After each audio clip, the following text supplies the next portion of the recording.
Oftentimes, pregnant women tell us, look, I feel good, I don't experience any pregnancy warning signs such as bleeding, so it seems that my baby's doing well in there, right? But how can I be sure that that's the case? My next scan is only in like 10 weeks or so. Exactly. So in this video, we are going to talk about the 4 most important ways to check if your baby is doing well in there till your next scan. Yes, this is Natalie, a pregnancy and birth consultant and TCM therapist. And that's Matthias, the researcher and science geek, and we help expecting mummies and their babies naturally and science-based. So let's talk about 4 ways to check if your baby is doing well in your womb. So first of all, should you ever be concerned about your baby's well-being, please do not hesitate to talk to your doctor. Yeah. The reason is that your own ability to check if your baby's doing well in there is obviously limited, right? We can basically only focus on 2 factors, baby's growth and activity. But of course, specific issues can only be detected by a checkup by a doctor, such as an ultrasound exam, right? Exactly. Still, many women are looking for ways to get an idea if baby is doing well in there to sort of bridge that gap till the next scan, right? Yeah. And when it comes to that, we normally tell them to check 4 things. The first one is baby's movements. Yes, please note though that that's something you won't be able to do at the beginning of your pregnancy. Yeah. Normally, a baby's movements start to develop a pattern from about week 24 onwards, with the number of movements likely to increase until about week 32. And then you're supposed to feel regular movements throughout the rest of your pregnancy. right? Exactly. And those movements are in fact a sign that baby is doing well. Now, when it comes to that, we want regular movements. We don't want sudden excessive movements, except when a baby flips, of course. But it can also be quite concerning when a baby moves less than usual, particularly when a baby stops moving altogether, right? Exactly, but we won't go into details here because we discussed this in another video that you can find in the description below this video. The next way to check if baby is doing well in your womb is by checking your baby's growth rate. Yes, a healthy baby will constantly grow in your womb, and there are 2 ways to measure that growth. Baby's weight based on an ultrasound exam, as well as the fundal height.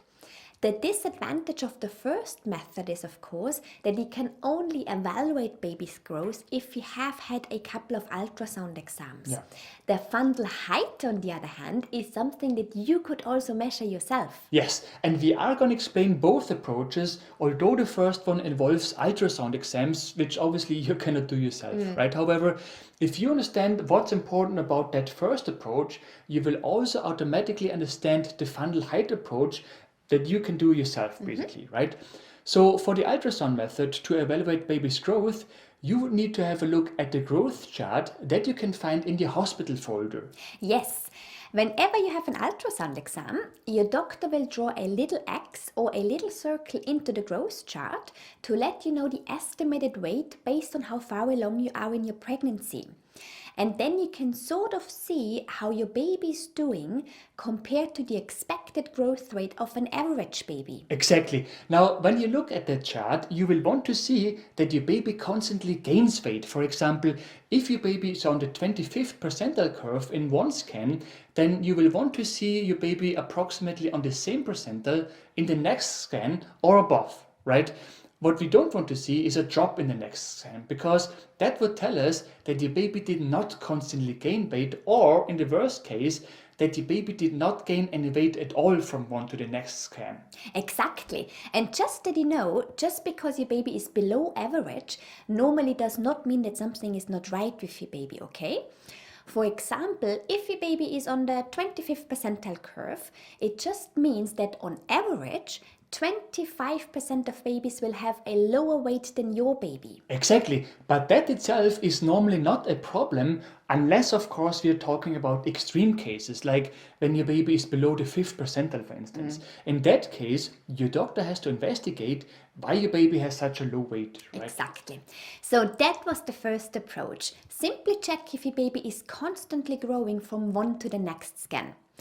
And what are you gonna do in between? Well, you could just measure your fundal height. So what your doctor will normally also do before or after a scan is measure the distance from your pubic bone to the fundus, which is basically the top of your uterus. And that distance, which is called the fundal height, is supposed to grow as your uterus and baby grow, which is why it is also a way to evaluate if there is constant growth. So it more or less follows the same principles about growth that we just heard. Yes, and in theory, you could measure the fundal height yourself with the help of a second person. You would have to lie flat on your back though, right? And then you could just create your own growth chart and do weekly measurements to keep track of your baby's growth as well as the growth of your uterus. And again, what you will want to see is constant growth, right? Exactly. Please keep in mind though that there are many things that can have an impact on your fundal height, such as obesity or uterine fibroids, which can make a measurement less accurate. Yes, please also keep in mind that at some point at the end of your pregnancy, your baby is going to engage in your pelvis. And when this happens, the fundal height can decrease, right? So that's that.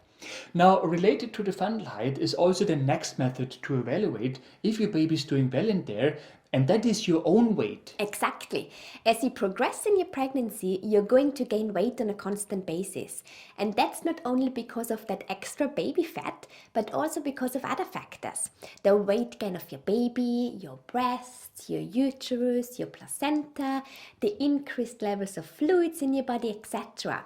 So you want your belly to grow because that too is a sign that your baby is doing well in there. Yes, but it's important to note that in general, a steady weight gain is more important in the second and third trimester than in the first one. Yeah. And we really hesitate to give you the numbers about what a normal weight gain is each week because it very much depends on your body mass index, particularly your pre-pregnancy body mass index. Exactly. Right?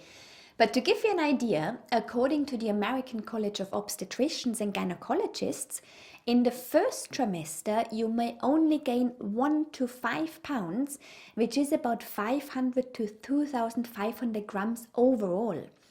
In the second and third trimester, you normally gain between half a pound and 1 pound a week.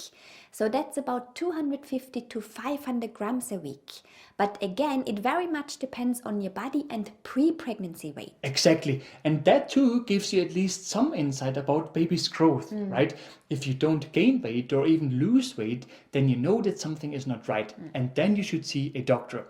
On the other hand, if you do gain weight within the expected range, we would still also look at least one other method that we explain here so that you don't just rely on your weight if you want to get an idea if your baby is doing well in your womb. Exactly.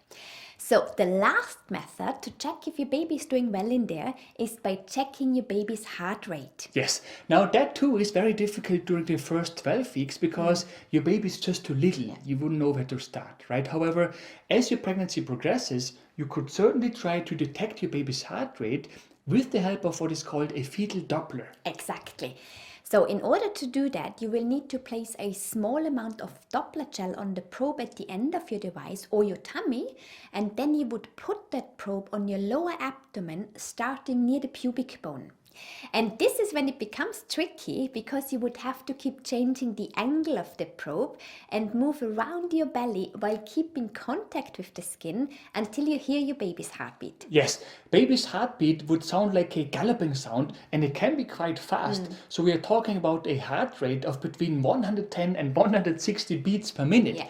And please keep in mind that rate can change while you're listening. Exactly. But basically, the idea here is to keep track of your baby's heart rate to see if something odd is going on, for example, a particularly low heartbeat. And if there was, you would obviously talk with your doctor about it. Yes, and again, please keep in mind that none of those 4 methods give you an actual medical diagnosis, right? There are only 4 methods that you can do yourself to get an idea if your baby is doing well in there. But if you're worried that something is not right, you should always talk with your doctor about it. Yes, and just some final advice, trust your instincts. We have seen it over and over and over again that pregnant women instinctively know if something is not right with their baby.